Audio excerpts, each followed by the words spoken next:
Čeprav je uprava Almonta predlog za začetek prisilne poravnave vložila že konec junija lani, ga sodišče do danes ni potrdilo.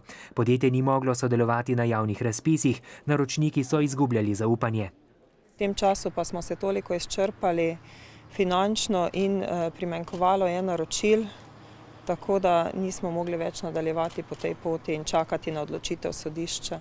Marca letos je 82% upnikov potrdilo prisilno poravnavo, a je prva finančna agencija vložila ugovor in zahtevala stečaj.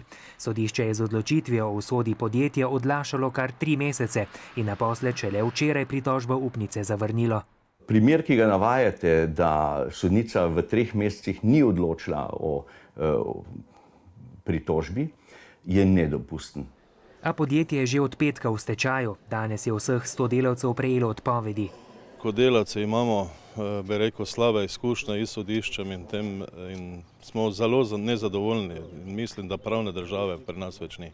Zakonodajo ni nič narobe, pravi Korže, le izvajanje je slabo. Upraviteljem primanjkuje poslovnih izkušenj. Pristojni organi vse preveč formalistično interpretirajo določbe stečajne oziroma insolvenčne ureditve.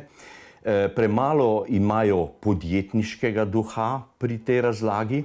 Dolgotrajni postopki pa ne uničujejo le dolžnikovih zdravih jeder, ampak povzročajo škodo tudi podizvajalcem. V negotovost pa spravljajo tudi številne delavce, ki več mesecev zaman čakajo na pošteno zaslužen denar.